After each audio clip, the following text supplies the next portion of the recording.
এভাবে তৈরি করতে হবে।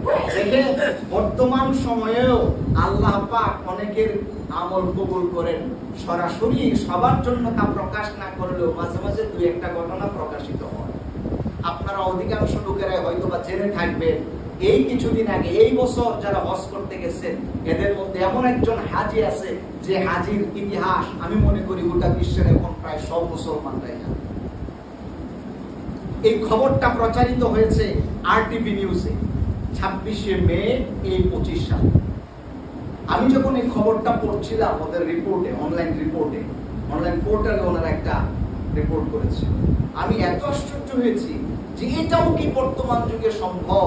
অতীতে এরকম কিছু ঘটনা শুনতাম আর মনে হইতাম আল্লাহর ওলিরা ছিল, এটা হয়েছে, এখন কি আর এরকম হয়?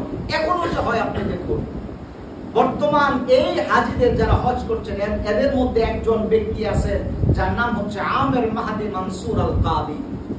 এই আমের মাহাদি মানসুর আল কাদামি, এই ব্যক্তিটি লিবিয়ার একজন যুবক, খুব বেশি বয়সের ব্যক্তি। লিবিয়াতে ওনার বসবাস, আর লিবিয়া থেকে উনি হজ করতে চেয়েছে মিশর হয়ে উনি সৌদি আরব যাবেন। ওনার ফ্লাইট ছিল মিশর হয়ে উনি সৌদি আরব পৌঁছবেন। লিবিয়ার এই যুবক যেদিন উনি হজের রওনা দিবেন, ওনার হজের ফ্লাইট ছিল দুপুর 12টায়। পত্রিকায় একদম রিপোর্ট করেছেন যে এটা এত আশ্চর্য এক ঘটনা যে ইতিপূর্বে কখনো ঘটে নাই।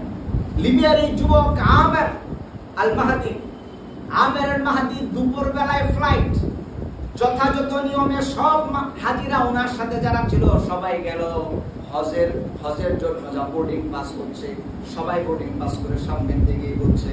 কিন্তু উনি যখন যাবেন তখন ইমিগ্রেশন কাউন্টার থেকে ওনাকে জানানো হলো যে আমের আল মাহাদি, আপনার পাসপোর্ট সংক্রান্ত সিকিউরিটি ইস্যু আছে, এই জন্য এটার প্রসেসিং যতক্ষণ কমপ্লিট না হবে আপনাকে বিমানে উঠতে দেওয়া হবে না।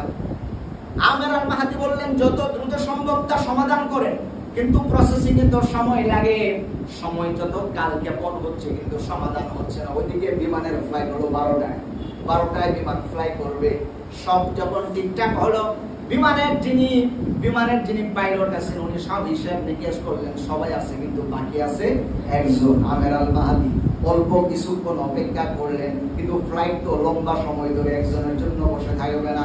যখন কিছু সময় অপেক্ষার পরেও লোকটা আসলো না, তখন যিনি ফ্লাইট পরিচালনা যিনি করছেন তিনি সব কিছুকে প্রস্তুত করে নিলেন, দরজা বন্ধ করে দিলেন, ফ্লাই করলো আকাশের মধ্যে। কারণ উনি ঘোষণা করলেন এত লম্বা সময় একজনের জন্য আমরা আর অপেক্ষা করতে পারি না। সব জায়গায় তো একটা টাইম মেনটেন করে চলতে হবে। বিমান যেখানে ল্যান্ড করবে ওই জায়গারও প্রস্তুতির বিষয় আছে। তখন বিমান ফ্লাই করলো আমের আল মাহাদিকে রেখেই, কারণ ওনার কাগজপত্র তো কমপ্লিট হচ্ছে। বিমান যখন ফ্লাই করেছে তখন আমের আল মাহাদিকে ওইখানকার একজন কর্মকর্তা এসে বললেন, জনাব আপনার বোধহয় এবছর আর হজ করা হবে না। উনি বললেন ভাই কেন? ও বিমান তো আকাশে ফ্লাই করেছে। বলেন কি আমাকে রেখেই বিমান ফ্লাই করেছে? না, আপনাকে রেখেই করেছে, আর কতক্ষণ অপেক্ষা করে? তখন আমের আল মাহাদি উনি বললেন না, এটা হতে পারে না, আমাকে রেখে বিমান যেতে পারবে না। আমি আমার হালাল টাকায় হজের নিয়ত করছি, আর আমাকে সারা বিমান চলে যাবে এটা আমি বিশ্বাস করি না, বিমান আবার আসতে হবে। তখন ওই যে কর্মকর্তা ছিলেন উনি ওনাকে সান্ত্বনা দিলেন আর বললেন, উনি আবেগপ্রবণ হয়ে গেছে, বললেন ভাই আসলে আপনি অনেক আবেগপ্রবণ হয়ে গেছেন, আল্লাহর ঘরে যাবেন তো আপনি ইমোশনাল হয়ে গেছেন, বিমান কে ফিরে আসবে, আপনি না হয় আগামী বছরের জন্য প্রস্তুতি নেন আর এই বিষয়গুলো সমাধান করে আসেন। আমের আল মাহাদি বলছেন আমি এই বিমানবন্দর থেকে যাব না, বিমান আবার আসতে হবে, আমি তারপরে হজে যাব, আমি হজে না যাই আমি বাড়িতে ফিরব। আপনি বিশ্বাস করুন কিছুক্ষণ পরেই কাউন্টারে সিগন্যাল এসেছে যে এই বিমানের যান্ত্রিক ত্রুটি দেখা যাওয়ার কারণে বিমান আবার রিটার্ন ব্যাক করেছে, আবার এখানে ল্যান্ড করতে হবে, সমস্যার সমাধান করে আবার ফ্লাই করতে হবে।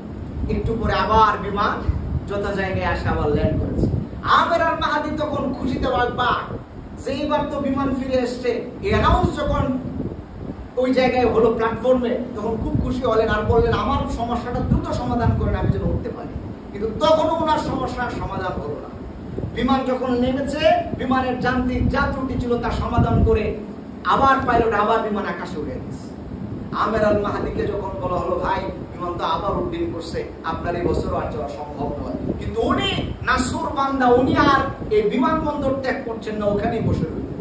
লম্বা একটা সময় পর আবার কাউন্টারে সিগন্যাল এসেছে, যে বিমান যেটার জন্য রওনা দিয়েছিল আবহাওয়া জনিত কারণে বিমান এই পর্যায়ে উঠতে পারছে না, এত রেঞ্জে যেতে পারছে না, এজন্য আরো পরে রওনা দিতে হবে।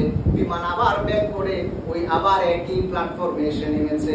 আমের আল মাহাদি যখন এই জায়গায় বসে অপেক্ষা করতে থাকলো, বিমানের যিনি পাইলট ছিলেন উনি বললেন, একজন প্যাসেঞ্জার রেখে আমি ফ্লাই করেছি, জীবনে আমার এমন কোনোদিন হয় নাই যে হাজী সাহেবদের হাজীকে রেখে আমি কোনোদিন ফ্লাই করেছি, কিন্তু এই বছর আমি হাজীকে রেখে ফ্লাই করার কারণে আমি 2 বার আকাশে উড়লাম, 2 বারই আমি ফেরত আসলাম।